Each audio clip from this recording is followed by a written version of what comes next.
As notícias de hoje, 8 de abril de 2018, em G1 Turismo e Viagem. Polícia turística para tranquilizar torcedores da Copa. Ministro do Interior, Vladimir Kolokotsev, anunciou medida para tentar mudar a imagem da polícia russa tanto fora como dentro do próprio país. Polícia turística faz patrulha na Manesnaya Square, em Moscou, Mladen Antonov, AFP, para garantir a segurança dos torcedores que viajarão à Rússia durante a Copa do Mundo. As autoridades russas anunciaram nesta segunda-feira, 2, a criação de uma polícia turística, uma maneira do país melhorar sua deteriorada imagem no exterior. O anúncio foi feito pelo ministro do Interior, Vladimir Kolokotsev, e tem como objetivo mudar a imagem da polícia russa tanto fora como dentro do próprio país. Os agentes policiais russos têm a fama de realizar controles de identidade aleatórios e demorados no meio da rua ou recorrer a táticas autoritárias para conter manifestações pacíficas. A Rússia também vem tentando construir uma imagem de um país aberto e acolhedor.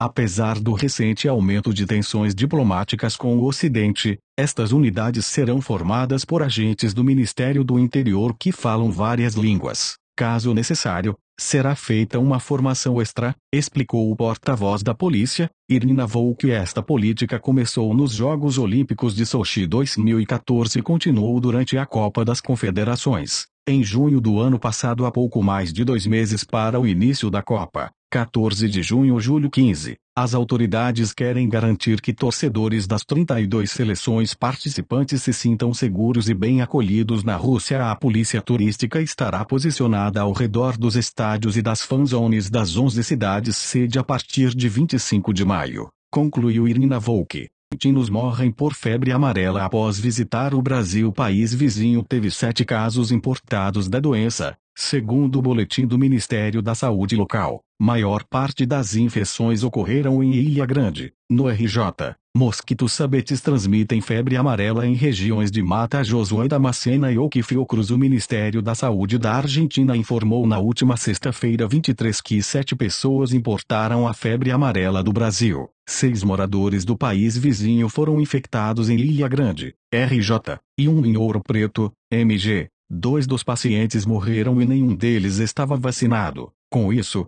o governo do país passou a reforçar o pedido de vacinação contra a doença para cidadãos que pretendem viajar às regiões com recomendação. Os argentinos foram os que mais vieram ao Brasil em 2017, de acordo com dados da Polícia Federal analisados pelo Ministério do Turismo. Foram 2.622.327 visitantes. Até então, a Organização Pan-Americana de Saúde, OPAS, braço da Organização Mundial da Saúde, OMS, havia informado 2 mortes em estrangeiros, de um chileno e de um suíço. Até o último dia 22, o órgão internacional de saúde tinha confirmado 11 casos de turistas infectados no Brasil. No Brasil em 2017 supera anos de Copa e Olimpíada. Aumento de 42 mil visitantes em relação ao 2016 é puxado pelos países vizinhos. Argentinos continuam sendo o principal público. No Carnaval, turista argentina Patrícia Pato junto à boneca gigante de Ivete Sangalo grávida. Marlen Costa, Pernambuco, pré-arquivo com uma alta de 0,6% em relação ao ano anterior. O Brasil registrou recorde de entrada de turistas estrangeiros em 2017, segundo dados da Polícia Federal, PF, analisados pelo Ministério do Turismo. De acordo com o Ministério, o crescimento foi puxado por turistas vindos dos países vizinhos. No último ano, 6.588.770 visitaram o Brasil. O número é maior que o registrado nos anos da Olimpíada, 6.546.696, e da Copa do Mundo, 6.429.852. A América do Sul registrou um salto de 11,1%, de 3,7 milhões para 4,1 milhões turistas em 2017, o equivalente a 62,4% do total. A Argentina lidera o ranking e os dados mostram que a Argentina continua em primeiro lugar, com 2.622.327 visitantes, 14,3% a mais que em 2016. O país responde por quase 40% de todos os turistas internacionais que o Brasil recebe. Em segundo ficam os Estados Unidos, com 475,2 mil viajantes, uma queda de 7% em relação ao ano anterior. O Chile fica na terceira colocação, com 342,1 mil pessoas, 5,2% a mais que 2016 polegadas, aponta o Ministério. Argentina 2.622.327 turistas, 39,80% do total. Estados Unidos 475.232 turistas, 7,21%. Chile 342.143 turistas, 5,19%. Paraguai 336.646 turistas, 5,11%. Uruguai 328.098 turistas, 4,98%. França 254.153 turistas, 3,86%. Alemanha 203.045 turistas, 3,08%. Reino Unido 185.858 turistas, 2,82%. Itália 171.654 turistas, 2,61%. Portugal 144.095, 2,19%. Colômbia 140.363, 13%. Espanha 137.202, 2,08%. Bolívia 126.781, 1,92%. Peru 115.320, 1,75%. México 81.778, 1,24%. Suíça 69.484, 1,05%. China 61.250, 0,93%. Japão 60.342, 0,92%. Holanda 59.272 turistas, 0,90%. Venezuela 53.950 turistas, 0,82%. Portas de entrada: São Paulo, Rio de Janeiro e Rio Grande do Sul são as principais portas de entrada. Pelo estado paulista, entram 32,5%, 2.144.606, de todos os turistas internacionais que chegam ao país. O Rio de Janeiro fica em segundo lugar com 1.355.616, o equivalente a 20,5%, e RS em terceiro com 1,27 milhão meios de transporte, apesar de ter registrado uma queda de 4,2%. O avião continua sendo o principal meio de transporte para o turista internacional. De todos os visitantes estrangeiros que chegaram ao Brasil em 2017, 63,5% usaram aviões. Pelas estradas, entraram 2,25 milhões de visitantes e 52,5 mil usaram navios. Parque Nacional do Iguaçu, em Foz do Iguaçu. Arthur Bernard, RPC Arquivo. Surf a 0 grau e com aurora boreal atrai visitantes à Noruega. Águas geladas e fenômeno deslumbrante fazem turistas e moradores se aventurarem na neve. O céu da Noruega é pintado pela aurora boreal. O fenômeno, conhecido como luzes do norte, ocorre em regiões polares e de muito frio. Mesmo assim, surfistas do mundo inteiro se aventuram no meio das temperaturas negativas para experimentar o visual único do país. O fotógrafo da agência France Presse, Olivier Morin, passou um tempo com surfistas nas Ilhas Lofoten, em meio a tempestades de neve na praia de Ystad. A temperatura chegou a cair para -13 º. Um surfista se prepara para cair nas águas do norte da Noruega. Alivar Morin, na FP norueguês. Stian Morel posa após surfar no dia 11 de março em um estádio. Alivar Morin, na FP. Surfista rema na praia de Ystad, no norte da Noruega, nas Ilhas Lofoten do Ártico. Olivier Morin, na FP. Grupo faz curso no dia 10 de março com temperatura da água perto dos 4 C. Olivier Morin, na FP. Surfista se aventura nas águas da praia de Ystad.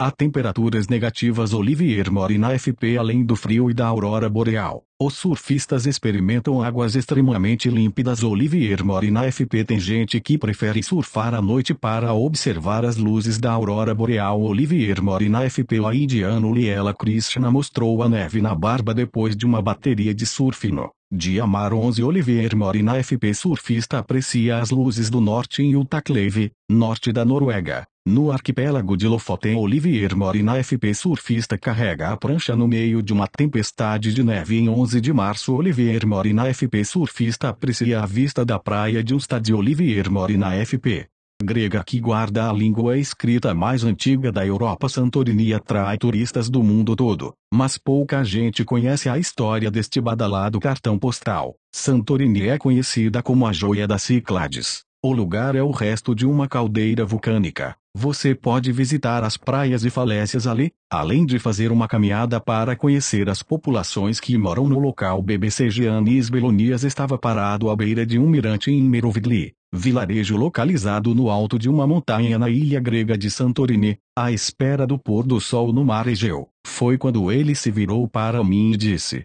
"Olha, olha ali, olha o vulcão morador de Santorini." Belonias apontava para o que são, de fato, duas pequenas ilhas de lava negra formadas pela atividade vulcânica, consideradas os mais recentes fragmentos de terra da bacia oriental do Mediterrâneo, Palea Kameni, queimada velha, em tradução livre, e Nea Kameni, queimada jovem, com suas tradicionais casas brancas e igrejas de cúpula azul construídas ao longo das encostas. Santorini é um dos destinos turísticos mais famosos da Grécia. É cenário de folhetos de viagem e postagens do Instagram, e não é à toa que se tornou uma das principais referências no imaginário popular de ilha grega. Mas o que pouca gente sabe é que o cartão postal guarda um segredo sombrio. Localizada no sul do mar Egeu, Santorini é formada por um pequeno grupo circular de 5 ilhas que fazem parte das chamadas Cíclades, Terra, ilha principal, em forma de meia-lua, Tirasia e Aspronise,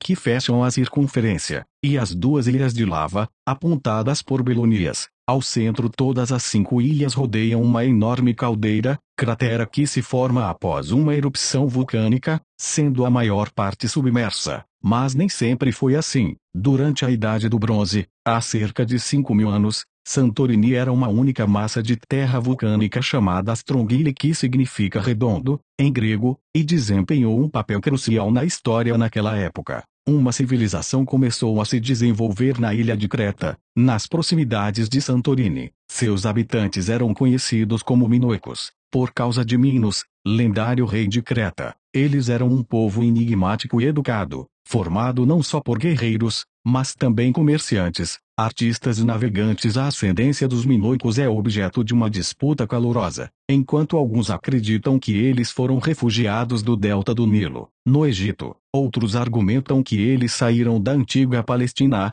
Síria ou da Alta Mesopotâmia. Uma pesquisa recente sugere, no entanto, que a civilização minoica se desenvolveu localmente, a partir dos primeiros agricultores que viveram na Grécia e no sudoeste da Anatólia. Seja qual for a origem, não há dúvida de que, entre 2600 e 1100 AC, uma civilização altamente sofisticada e avançada prosperou por aqui. Escavações realizadas em Creta, no sítio arqueológico de Knossos, capital da civilização minoica, desenterraram as ruínas de um surpreendente palácio, joias de ouro e afrescos. Ao longo dos séculos, o Império Minoico expandiu para a ilha de Rhodes, 309 quilômetros a leste de Strongyle, assim como para regiões da costa da Turquia, e acredita-se que tenha chegado até o Egito e a Síria. Strongyle, atualmente, Santorini, era um posto avançado estratégico para os minoicos devido à sua posição privilegiada na rota de comércio de cobre entre Chipre e Creta. Escavações em Akrotiri,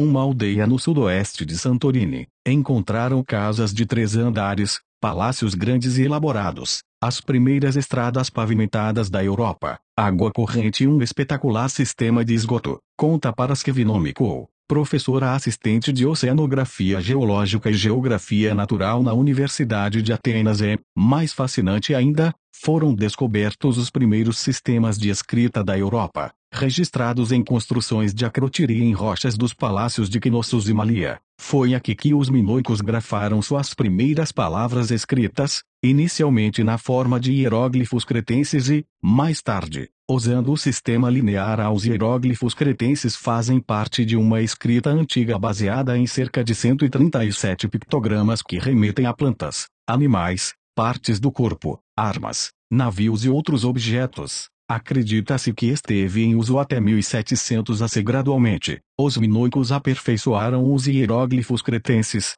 chegando ao sistema linear A, mais convencional, que foi utilizado até cerca de 1450 AC. Ele era composto por vários números, 200 símbolos e mais de 70 sinais de sílaba, sendo mais parecido com a linguagem que conhecemos hoje. Embora ambas as escritas permaneçam indecifráveis com razão, os criadores da língua escrita mais antiga da Europa foram saudados como a primeira civilização alfabetizada do continente, e suas conquistas intelectuais só eram superadas por seu estilo descontraído de viver.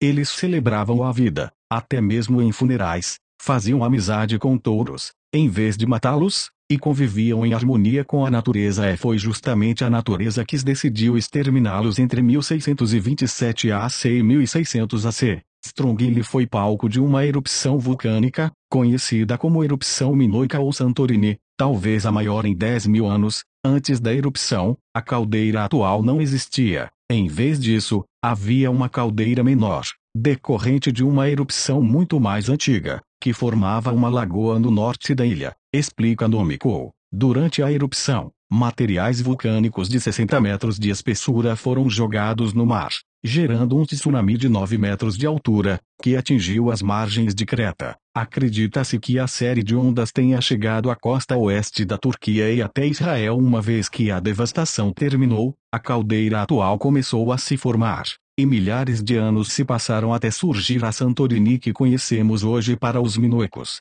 era o princípio do fim. A destruição vulcânica dizimou seus barcos comerciais, e a enorme quantidade de dióxido de carbono que foi liberada na atmosfera desestabilizou o equilíbrio climático, devastando a agricultura minoica. Acrescenta a professora, tudo isso gradualmente permitiu aos micênicos, civilização da Idade do Bronze que habitava a Grécia continental entre 1600 AC e 1100 AC, aproveitar a chance de acabar com a independência minoica. Mas o que intriga Nomikou é que, ao contrário da antiga cidade romana de Pompeia, coberta por mais de 6 metros de cinzas e pedras após a erupção do vulcão Vesúvio em 79 DC, nenhum corpo foi encontrado em Santorini. Tudo indica que o povo de Santorini foi avisado com antecedência e escapou, diz ela. Até hoje, ninguém sabe para onde eles foram, mas se Santorini destruiu a primeira grande civilização da Europa, não extinguiu sua língua. Uma vez que os micênicos dominaram o antigo Império Minoico,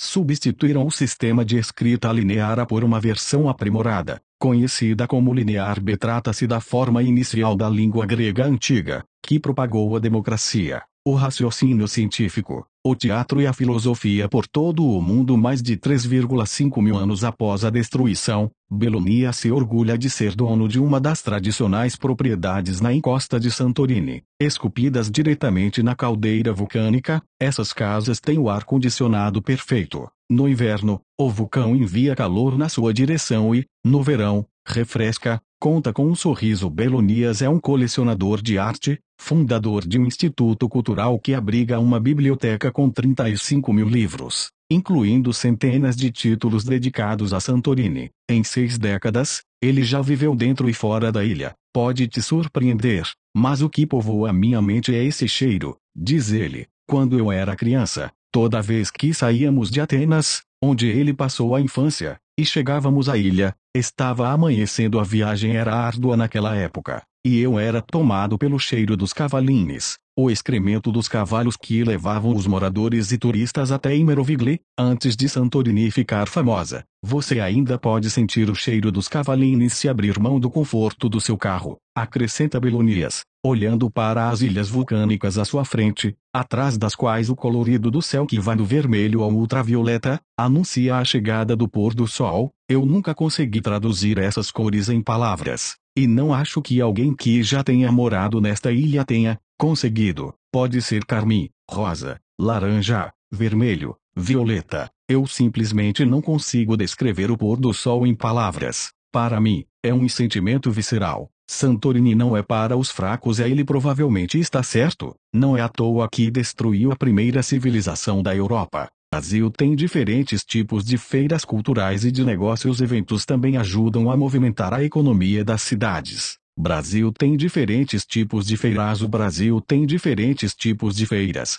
que refletem a cultura de cada cidade com produtos artesanais, antiguidades, culinária e ideias inovadoras. Além disso, as feiras ajudam a movimentar a economia dos estados. Feiras de categorias diferentes se tornaram grandes eventos de negócios como feiras agropecuárias, salão de noivas, feiras de maternidade, em que produtores podem expor seus produtos e serviços e conhecer novos lançamentos do mercado.